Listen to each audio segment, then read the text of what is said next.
Ladies and gentlemen, this is Tara Onichu, and I'm particularly excited about this particular episode and perhaps others to come, because sometime after recording episode 8, I finally figured out what I want to do with my base, and it involves that smeltery in the direction that I'm looking at. So, my plan is to build a smithing complex of sorts. So, a series of structures that will allow me to do my smithing work, general Tinker's construct work, in peace, and without having to go outside in the middle of the night, and thus risk being attacked by monsters.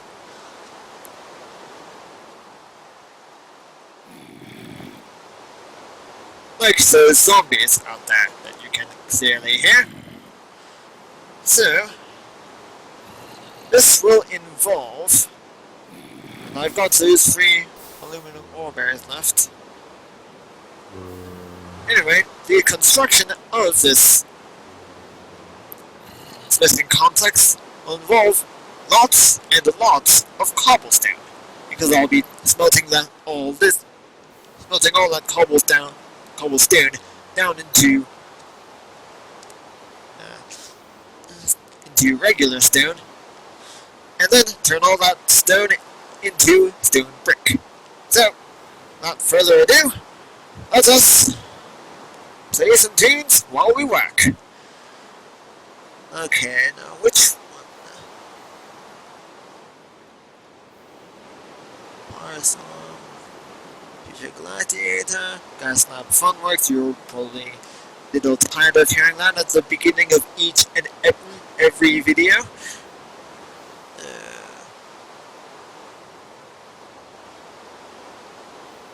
Industrial music box. That sounds like a good one.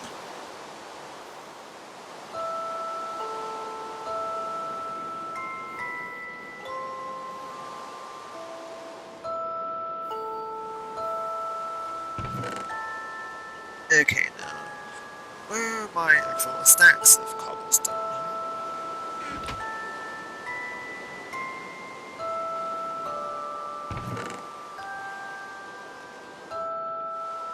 Okay, 1 full stack.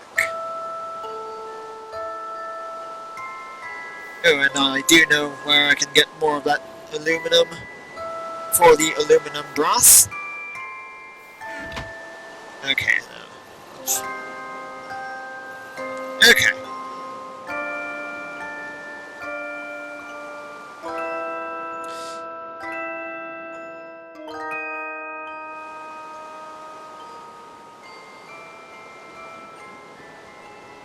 Need 8 charcoal to smelt a lot.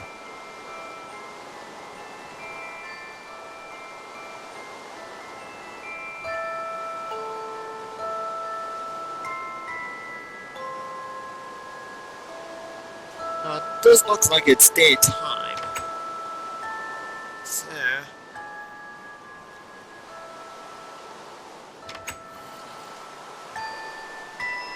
let's see if that is true.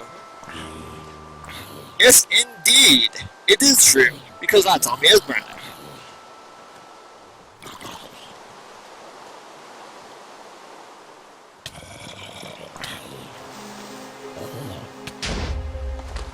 Oh, by golly!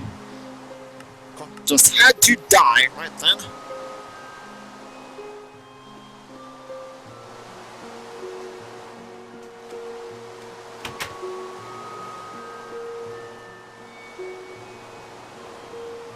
Okay, let's just close the door for now.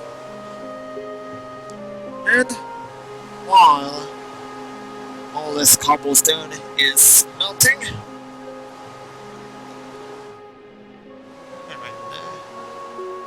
I lost my boots, so time for the steel ones.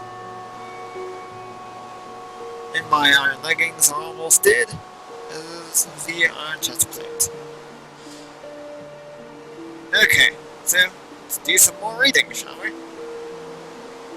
Come on. Tinker's weaponry.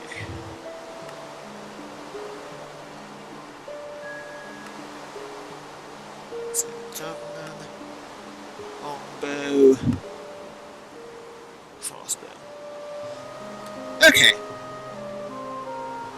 So now we are on the projectiles section. For these projectiles goes, the heavier the projectiles, the more damage that carries through the armor. Arrows. The bread and butter of every ranger.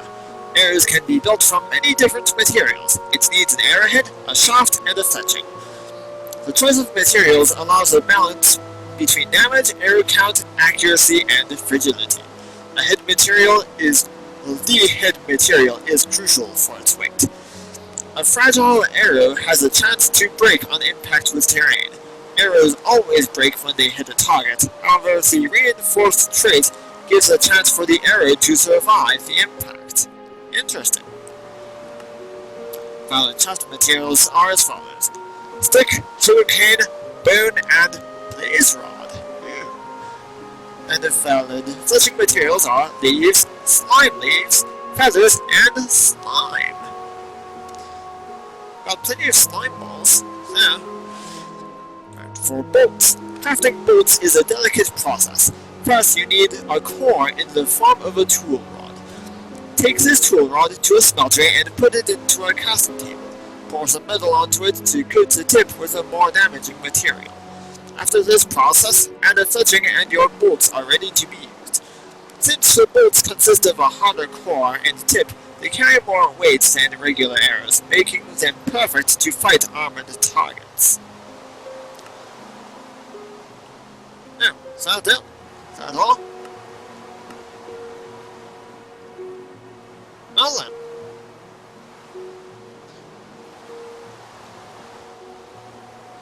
Okay, so now let's see if we can turn this book into yet another book. Diary of a Tinker.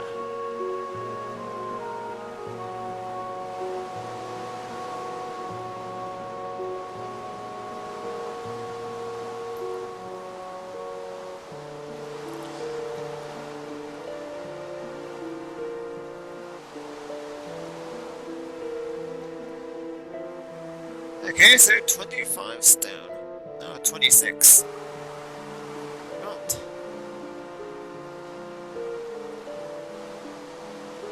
Diary of a Tinker. Tinker's log number 1. Today is a new day. I finally left home and decided to wander around in the wilderness until I find a good place to call my home. Tinker's log 2. I have decided to keep a log of my creations and machinations, or machinations if you will, as well as some insights into what I'm doing. I haven't actually built anything yet. There's a small cave I can board up for the night. I created a stone pickaxe affectionately called Betsy. Tinker's log number 3. The night is scary. Creepers are everywhere, the zombies are banging on my door, bats block out the sky. It is not fun being alone out here. I want to hide in the corner and cry until they leave. This log doesn't help take my mind off of anything. Tinker's log number 4. Betsy didn't last long. She just crumpled into dust suddenly and the handle shattered. My parents told me this would happen and this was normal, but it still seems so wrong. If I could make the pickaxe a little better perhaps, maybe I could repair it. Tinker's log number 5. I spent the past 3 days looking for paper and ink. Squids are easy enough to find, but the sugar cane was buried deep in a ravine next to a creeper nest. Eventually, I dropped rocks on the creepers and watched them explode out of surprise. My eyebrow will grow back in time. Tinker's log number 6. Waiting on sugar cane to grow. Not much else today. Tinker's log number 7. I've stretched out plans for a new workbench. I've sketched out plans for a new workbench. It's a little strange. The center of the workbench is missing, but sturdy, and there are grooves in the top for supplies. I think I will call it a table. Tinker's log number 8. I made a few more tables with different patterns in them. They look useful for different things, so I put different materials and tools by each one. Perhaps I will come up with a use for them in time. Tinker's log number 9. To make tools, you need to know what you're doing, what you're making. The pickaxe and shovel are easy enough to make with practice. The best crafters my village told me, but I can't seem to make any good ones. Out of frustration, I punched a hole in a wooden board, and another, and a few more. By the end, I had something that resembled an axe, and that gave me a few ideas. I punched holes in a few boards carefully. Tinker's log number 10. I punched holes in a few boards carefully in different shapes. I spent a lot of time making them, so they look really good. They all resemble the parts of tools that I can remember. Heads, handles, bindings, pieces, and some others. They look really useful, so I placed them by a table for later. Tinker's log number 11. I grabbed a few of the boards and started to make tool parts using them as an outline. The parts themselves feel sturdy, and when I put them together, the end result felt a lot better than Betsy did. They're made completely out of stone, something even the finest crafters could never manage. This feels like a great accomplishment. Tinker's log number 12. Perhaps making a tool completely out of stone wasn't the best idea. It didn't last very long. On the upside, instead of shattering into dust, only the tip scratched off. I glued a new tip on the head, and it seemed good as new. Glue, huh? If only it was that simple. Anyway, Tinker's log number 13. I wanted to make a few more tools, but the boards with tool shapes in them went everywhere. I ended up breaking a few out of frustration. They don't fit very well in my chest either. Took a few of them, added a few slots to the bottom of the chest, placed it by my table, and called it good. Also names of patterns. The chest a pattern chest. Hey, go away, zombies, I'm not interested in you. We're not going to fight tonight. Okay? You'll have to burn up in the morning. I also named the chest a pattern chest. I'm still angry at them, and it took so long to make new ones. Tinker's log number 14. Today, I learned just how hard it was to shape iron. First, you have to dig it out of the earth. A wooden pickaxe will shatter the ore. This I found out the hard way. Once you do get that ore, there isn't much to do with it besides throw it in the furnace. Melting the iron into the stone seems inefficient, but I do need the metal more than I care about the waste. I shaped a few of the bars into tools, and they felt strong. Much stronger, in fact, than the ones back at the village. I've named the pickaxe Krug after some of the stories Nana used to tell me at night. How I miss her. Tinker's log number 15. This place holds little for me now.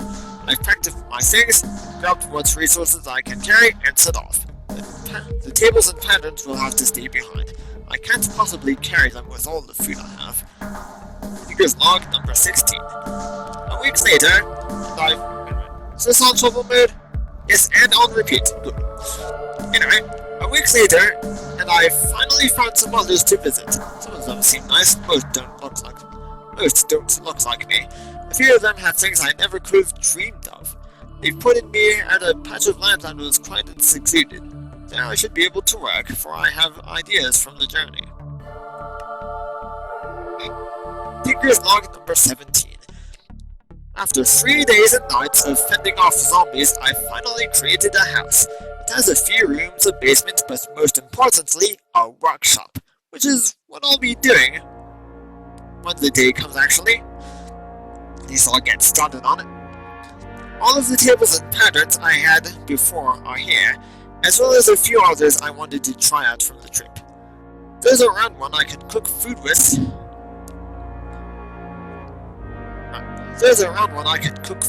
And one that's just as good as any hoe, but can chop trees or actually dig the ground up. The villagers tell me these are named Frying Pan and Mattock. The frying pan seems heavy enough to smack creepers with. I have a sword named Shimmer that I want to alter somehow. Tinker's log number 18. One of the villagers was kind enough to give me some random things. Each one looks useful in their own right. I was lucky enough to find a few diamonds out here. I have a few more tools in storage. This should be fun. Tinker's log number 19.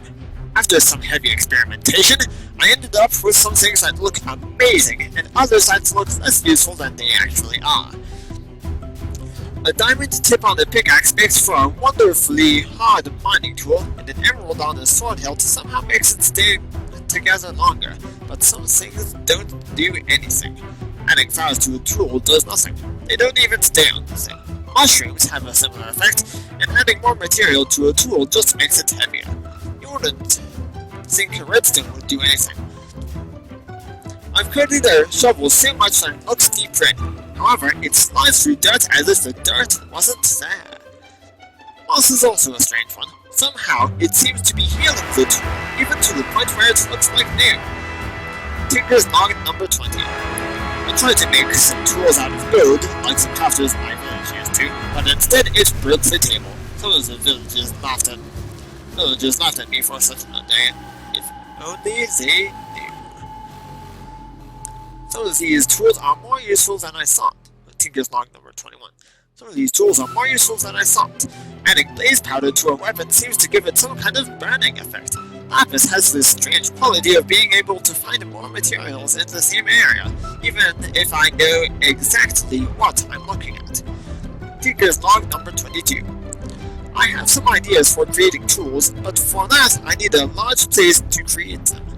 The furnace is inadequate and I need a lot of stone. Combining lava with coal and netherrack seems to instantly cook stone as I mine it, up to the point where I can bypass the furnace entirely. Tinker's Log number 23. Today I made something strange. It's round, wooden, and doesn't look like anything I've ever seen. Someone came by and said it was a wheel, and that they were great fun to roll around. I wonder what else it could be used for. Tinker's Log number 24. Made a few more of the wheels to get some practice in. I had some fun rolling them around, rolling them in pairs, and then one ended up beside my boat. Just looked so natural I had to start putting them together. Tinker's Log number 25. I think I'm onto something here. Combining the boat with the wheel made it work something like a minecart. Only I can pull it around places. Feels a little small though. Tinker's Log number 26. I have all these tools laying around with little notes on what each one does. Instead of leaving them scattered about, I think I will create one place to store them. Tinker's Log number 27. Went exploring and found some new ores today. They're colors I've never seen before, and they don't shatter on impact like iron does. I wonder what I can do with these. Tinker's Log number 28. Normal furnace is nice for keeping warm, but it leaves something to be desired for processing metal. I've dug a pit and lined it with some clay, gathered lava nearby, and put ore in the center in an attempt to improve on the design. The results were quite interesting. The more lava I fed into the pit, the hotter the material became. Eventually, the whole thing liquefied. I broke open the side of the pit with a cauldron in an attempt to catch the material, but it went everywhere. There were some remnants left in the pit as well. Raw ore still has parts of stone in it.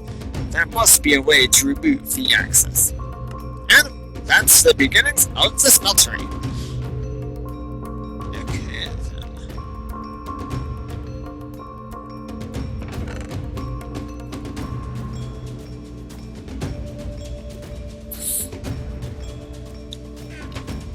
Okay. So, my stone is done.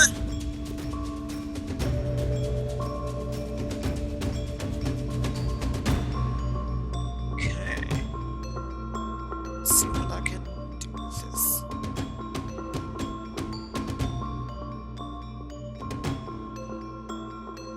You believe? Yes, stone bricks.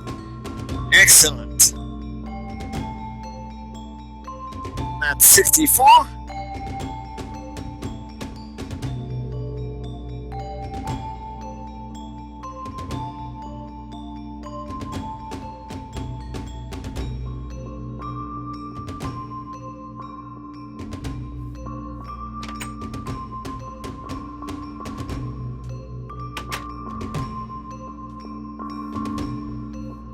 Okay.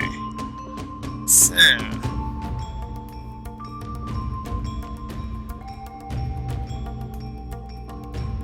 do plan to make this structure fairly large. so that I can, put some item plaques around. Useful stuff like that.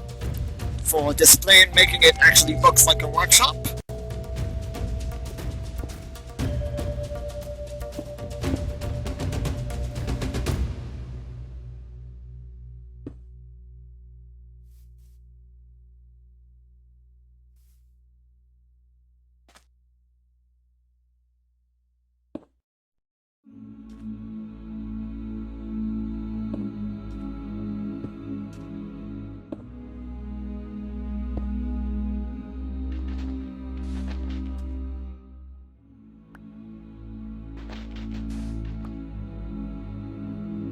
Come on.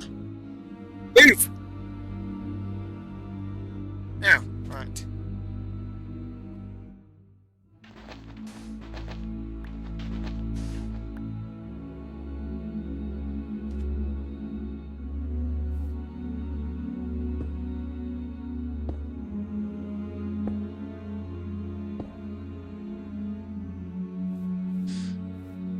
Those look like I'll have to... Oh, wait a minute.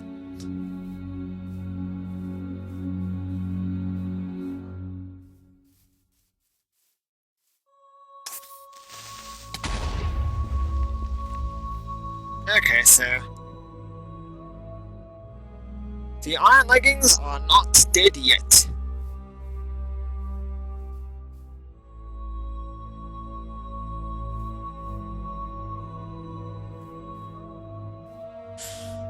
Doesn't look like I'll have to relocate these raspberry bushes though.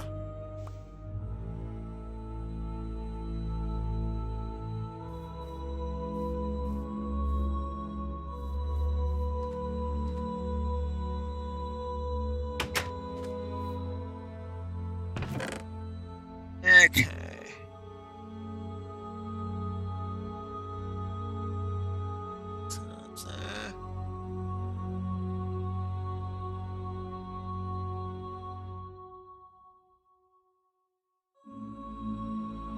A few mulberries still. Tails and you all want to keep that around. Won't be needing this clay for a while now.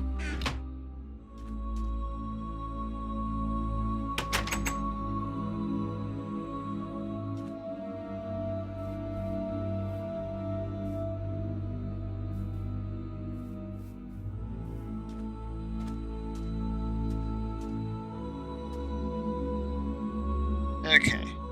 This will be where the door will be. Hold on. Also going to need a fair bit more charcoal.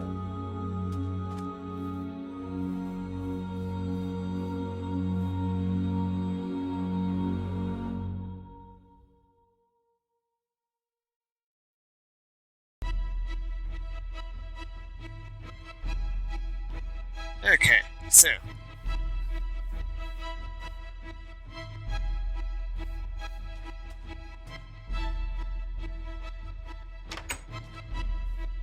new redwood that I have stocked up in here. Oh yes. Just put that lot into the coke oven.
the lava tank does not get depleted if I remove a block that is under it. Okay, so I will be needing to. I will have to acquire much more stone.